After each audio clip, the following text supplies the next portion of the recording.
जो news click के पत्रकार और उससे जुड़े हुए पत्रकारों को बिना कारण के अनर्गल आरोप लगा करके जिस तरह से गिरफ्तार किया है उनको, और यूएपीए जैसी सख्त धाराएं लगाई हैं। ये आतंकवादियों पर धाराएं लगती हैं, उनको इन धाराओं में गिरफ्तार करके उनके लैपटॉप और मोबाइल जब्त किए हैं। ये स्वतंत्र पत्रकारिता पर तानाशाही हमला है। पर हमला करना बंद करो, बंद करो, बंद करो। घोषित आपातकाल नहीं चलेगा, नहीं चलेगा, नहीं चलेगा। तानाशाही मुर्दाबाद, मुर्दाबाद, मुर्दाबाद। हम भिवानी के नागरिक और सामाजिक संगठनों के प्रतिनिधित्व करता यहाँ आवाज बुलंद करते हैं और केंद्र सरकार के द्वारा किए गए न्यूज क्लिक मीडिया पत्रकारों की गिरफ्तारी के खिलाफ हमारे निष्कर्ष विरोध का अभिवादन करते हैं। हम जानते हैं कि पत्रकारों का काम समाचार और जानकारी प्रसारित करना होता है, जिससे लोगों को समाज के मुद्दों और घटनाओं के बारे में जानकारी मिलती है। इसके बावजूद उन्हें गिरफ्तार करना स्वतंत्र मीडिया के स्तंभ को कमजोर करने का प्रयास होता है और लोकतंत्र के तीसरे स्तंभ पर हमला होता है। हम अपने राष्ट्रपति महोदया से मांग करते हैं कि वह इन पत्रकारों की गिरफ्तारी को रिहा करें, उनके मुकदमे को रद्द करें और उनके कंप्यूटर, लैपटॉप और मोबाइल वापस करने की कड़ी कड़ी मांग को सुने। ये समाचार और स्वतंत्र मीडिया के सुरक्षित और स्वतंत्र संचालन की महत्वपूर्ण बात है और हमारे लोकतंत्र की रक्षा के लिए आवश्यक है। हम इस मुद्दे पर हमारे साथी संगठनों, पार्टियों और नागरिकों के साथ एकजुट हैं और समाचार और मीडिया के महत्व को बढ़ावा देने के लिए संघर्ष करेंगे। मेरा नाम कॉमरेड फूल सिंह इंदौरा है। मैं एडटेक की तरफ से जो साथी गिरफ्तार किए गए हैं और जिनके ईडी का जो मोदी सरकार ने इनके ऊपर जो हमला करवाया है, हम उसकी घोर निंदा करते हैं। उन साथियों को रिहा किया जाए और हम एडटेक की तरफ से बहुत ही ज़्यादा बुरे शब्दों में इस कांग्रेस मोदी सरकार की हम बहुत ही भर्त्सना और विरोध करते हैं। ये जो है घोषित इमरजेंसी इस देश में लग चुकी है।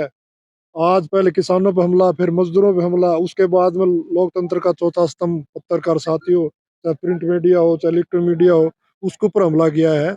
आज राष्ट्रपति महोदय के नाम हमने ज्ञापन दिया है और सभी संगठन शामिल हैं, सभी पार्टियां, विपक्ष की जितनी पार्टियां सारी शामिल हैं और हमारी एक ही मांग है कि इस प्रकार राष्ट्रपति महोदय से कि आप अपनी शक्ति का प्रयोग करते हुए और केंद्र सरकार को निर्देश दें किस प्रकार से है घोषित जो इमरजेंसी उसको हटाया जाए और पत्रकार खास तौर पर जो देश की मूलभूत समस्याओं को उठाते हैं और देश का आईना दिखाते हैं वास्तव में, उनके साथ तो कम से कम पक्षपात नहीं करना चाहिए। उनके साथ जो जिस प्रकार से जो धारा लगाई है, देशद्रोही जैसी जो धाराएं हैं, वो गलत हैं। इसके लिए हम उनका विरोध कर रहे हैं। कॉमरेड ओम प्रकाश हूँ मैं।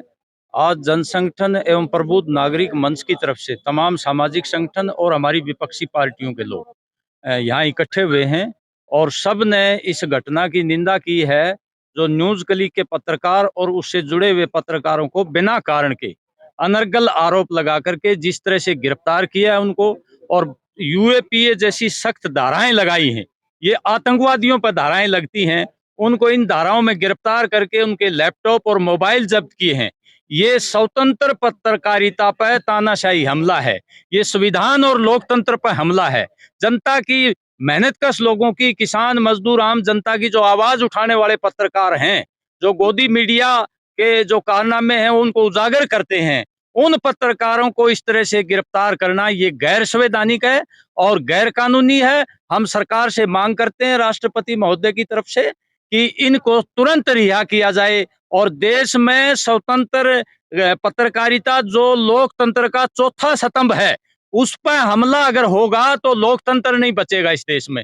जो जिन हमारे शहीदों ने कुर्बानियां दी हैं 36 जात के और सभी धर्मों के लोगों ने मिलकर के, उसको ये बचाने की स्थिति है और ये चुनौतियां आज हमारे देश के सामने, उसका हम इकट्ठे होकर मुकाबला करेंगे और हमारे पत्रकारों को बचाएंगे, हमारी स्वतंत्र प्रेस को बचाएंगे। इसके लिए हम राष्ट्रपति महोदय को जिला उपायुक्त के माध्यम से ज्ञापन देने जा रहे हैं।